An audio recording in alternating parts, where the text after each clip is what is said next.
সম্প্রতি মোহাম্মদ জাফর ইকবাল যে উক্তিটি করেছেন সেই উক্তির প্রেক্ষিতে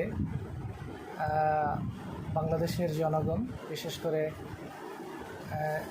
জ্ঞানী সমাজ, শিক্ষার্থী সমাজ সবাই খুবই বিক্ষুব্ধ।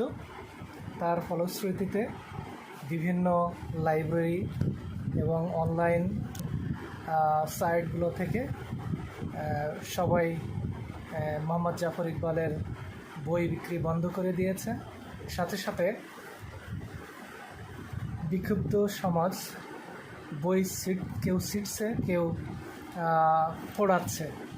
তো আমার মেয়েরাও সেই একইভাবেই জাফর ইকবালের প্রতি খুব বিক্ষুব্ধ মনোভাব পোষণ করছে এবং মিস্টার মোহাম্মদ জাফর ইকবালের বই ছিঁড়ে তাদের মনের ক্ষোভ মিটাল।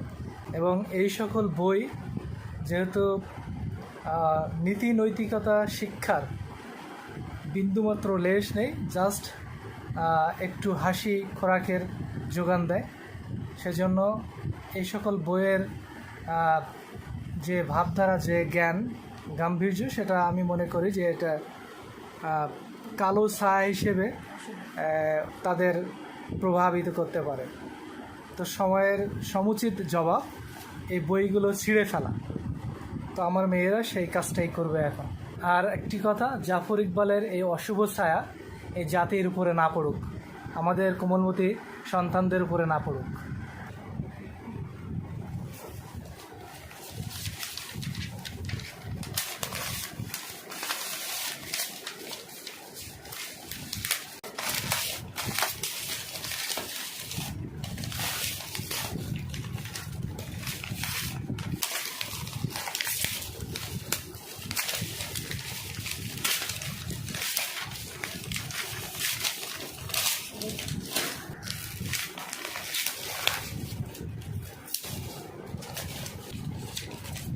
এগুলো আগুনে ধরিয়ে দিব, নিয়ে চলো।